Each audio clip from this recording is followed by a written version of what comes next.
La pétition pour la sécurité dans le transport scolaire serait-elle en péril? Et Val-d'Or et Malartic verront-elles enfin une explosion de leur nombre de logements abordables? Voilà les questions qu'on s'est posées pour vous.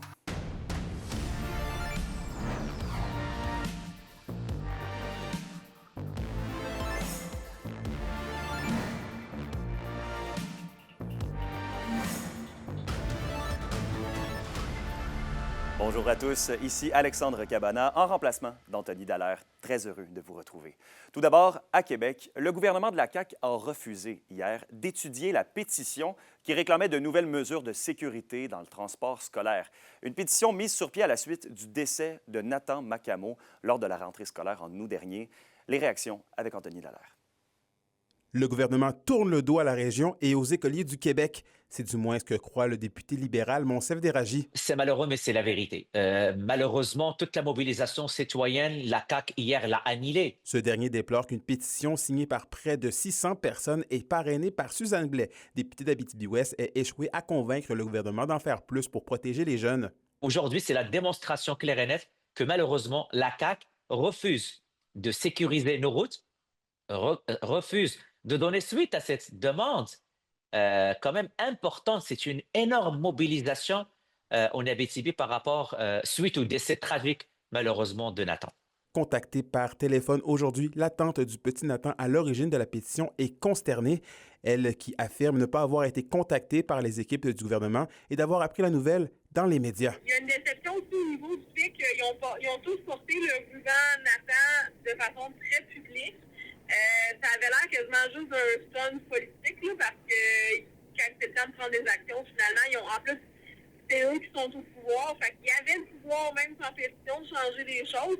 Fait que finalement, ils ont juste porté le ruban et dit aux gens de faire attention. Ça s'est pas mal résumé à ça. Chez Groupe Autobus Maheu, la réponse à l'enjeu reste prudente. Eux qui désirent réellement faire la différence pour la sécurité de tous, mais qui avouent ne pas être en mesure d'accomplir cette tâche sans l'aide du gouvernement. De son côté, Monsef Déragi ne compte pas baisser les bras. Il y a 3 députés dans la région. Malheureusement, je les vois. Ils essayent de faire ce qu'ils peuvent, de ramener beaucoup de pétitions à l'Assemblée nationale. Mais malheureusement, François Legault ne les écoute pas. François Legault a tourné le dos à la région de l'Abitibi, mais moi, je vais continuer à me lever pour l'enjeu de la sécurité routière, mais surtout, honorer la mémoire de Nathan. Même son de cloche pour Rosemary Paradis. Elle nous confirme que le combat à la mémoire de Nathan se poursuit. Elle travaille présentement à mettre sur pied une coalition avec les partis d'opposition et divers organismes pour que l'histoire tragique de son neveu ne tombe pas aux oubliettes. Anthony Dallaire pour RNC Nouvelles. Maintenant, le secteur de la Vallée de l'Or verra son nombre de logements sociaux bonifié dans les prochaines années. L'organisme Accès Patrimo prévoit ajouter plus de 800 nouveaux logements abordables à Val-d'Or et Malartic. Un reportage de Félix Blaquière. On a beaucoup de gens qui sont logés à 50-70 de leur revenu annuel. Puis on s'est dit, qu'est-ce qu'on peut faire pour arrêter cette problématique-là? L'organisme Accès Patrimo, OBNL co-créé par 2 entrepreneurs de la région, voit grand. 856 nouveaux logements abordables à Val-d'Or et Malartic d'ici 2028 afin de répondre aux besoins pour ce type d'habitation dans la communauté. On est arrivé à trouver des solutions avec le gouvernement provincial, le gouvernement fédéral, les projets qui étaient ouverts. On est à la fin de ce financement-là. C'est des heures de dur labeur à essayer de remplir tous les formulaires, les rencontres, essayer de trouver un projet qui va être viable financièrement, mais aussi pour la communauté. L'organisation est aussi ambitieuse avec le délai de la mise en œuvre du projet. Elle estime que les premiers résidents pourront élire domicile au mois de novembre prochain. On a négocié un partenariat avec Multimodule, qui est une entreprise du Québec qui a un consortium là, de logements préfabriqués. Donc, on va être en mesure de livrer plusieurs logements. Dans le fond, pendant que nous, on fait la fondation, bien, eux sont déjà en mesure de commencer là, nos blocs Lego, que j'aime les appeler, là, pour être, après ça, les livrer sur le chantier. Le projet, décliné sur 4 phases, représente une initiative à la hauteur de 277 millions de dollars. On a fini nos calculs, on a fini des acquisitions de terrain, des promesses d'achat.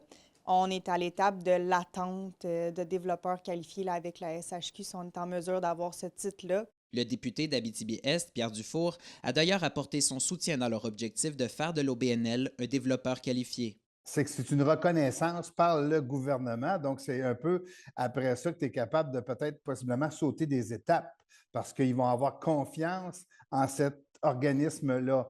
Si les réponses des instances gouvernementales s'avèrent concluantes, la première pelletée de terre ne sera pas plus tard que le mois prochain. Félix Blaquière, RNC Nouvelles, Val-d'Or. C'est maintenant l'heure de retrouver Marie-Hélène Quirillon de chez GFM Groupe Financier pour la traditionnelle entrevue économie. Marie-Hélène, merci de te joindre à nous encore une fois. Ça me fait plaisir. Yes. Alors, Marie-Hélène, bon, les impôts approchent à grands pas. On aurait pu se parler d'impôts aujourd'hui, mais je vais m'éviter ça. Et on va plutôt se parler des fameux REER. Bon, parce que les REER, je me rends compte que c'est pas tout le monde vraiment qui l'a apprivoisé, qui sait vraiment ce que c'est. Donc, d'entrée de jeu, là, est-ce que tu peux nous résumer qu'est-ce que c'est un REER et pourquoi c'est important de s'en mettre de côté? Parfait. En fait, le REER, c'est un régime enregistré d'épargne retraite. Son nom le dit, c'est vraiment un régime qui, principalement, sert à épargner pour la retraite, puis de profiter d'un report d'impôt. Parce que les cotisations qu'on verse au REER, elles sont déductibles d'impôt et elles viennent réduire notre revenu imposable. Lorsque les sommes sont à l'intérieur du REER, elles fructifient à l'abri de l'impôt. Et lorsqu'on les retire, par contre, à la retraite, souvent, la plupart du temps, ça s'ajoute à nos revenus imposables. Donc, il faut les ajouter là, à notre déclaration d'impôt. Le principal avantage du REER, en fait, c'est, comme je disais, ça permet de réduire le revenu imposable. Si on estime que notre revenu d'aujourd'hui, notre taux d'imposition marginale d'aujourd'hui est plus élevé qu'à la retraite, il y a un potentiel d'économie d'impôt à faire avec ça. Et il y a aussi l'avantage que le REER, comme il réduit le revenu, des fois, ça peut donner droit à plus de prestations gouvernementales. Par exemple, les allocations familiales, les crédits d'impôt, certains crédits d'impôt vont être calculés selon notre situation, selon notre revenu net familial. Et en venant réduire notre revenu, bien, ça nous donne droit, là, des fois, d'aller chercher plus d'argent là-dedans. Donc, c'est pour ça que là, la période approche, un peu comme le CELIAP, c'est le temps, là, de le cotiser notre REER pour faire baisser nos impôts. C'est un petit peu ça, la stratégie. C'est ça. Fait que la particularité du REER, c'est qu'on peut cotiser encore dans les 60 jours de l'année suivant la fin d'année d'imposition. Là. Donc, la date limite du REER cette année, c'est le 3 mars pour en mettre en 2024. L'avantage au début de l'année, souvent, c'est qu'on sait exactement les revenus qu'on a faits. Si on a fait des ventes de biens, par exemple, qui a un gain en capital à calculer, on a toutes ces données-là. Donc, c'est possible d'établir si c'est avantageux ou non d'investir dans le REER. Mais toute l'année, c'est un bon moment pour investir dans le REER. Là, on n'est pas obligé d'attendre les 60 premiers jours. Tu l'as dit, c'est un montant qui fructifie à l'abri des impôts. Et Oui, c'est ça le but d'un placement comme ça. C'est toujours important.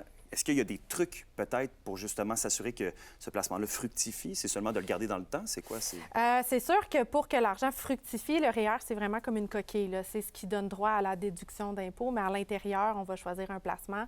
Il faut que ça corresponde à notre profil d'investisseur. Donc, là, c'est important de bien s'entourer là, pour avoir quelque chose qui correspond vraiment bien à nos besoins, à notre profil. Marie-Hélène Quirillon, merci beaucoup. Je rappelle que vous êtes conseillère financière chez GFM Groupe Financier. À la prochaine. Merci, à la prochaine. Le 12 février, j'achète un billet pour une sortie culturelle québécoise. Oui, la cinéaste Myriam Véro lance pour la première fois l'initiative pour apporter un soutien symbolique et financier à l'industrie artistique. La ville de Lassar offre d'ailleurs un rabais exceptionnel de 25 % sur 6 spectacles dès aujourd'hui jusqu'à ce vendredi. Et du côté du Théâtre du Cuivre de Rouyn-Noranda, parmi tous ceux qui achèteront un billet aujourd'hui, l'équipe fera tirer une paire de billets pour la pièce Le Dîner de con. L'initiative est inspirée du mouvement Le 12 où j'achète un livre québécois. Du côté de la météo maintenant, une bordée de neige est à nos portes. Oui, les accumulations de neige débuteront vers minuit ce soir. Accumulation de 5 cm pour l'Abitibi et autour de 10 cm pour le Témiscamingue. Pour demain, c'est de la faible neige intermittente pour l'ensemble du territoire. Et ce sera toutefois assez froid pour ceux qui vont déneiger leur entrée. Il faudra bien s'habiller, minimum de moins 20 en après-midi. Et voilà, c'était vos informations régionales. Merci encore une fois d'avoir été à nos côtés. À la prochaine.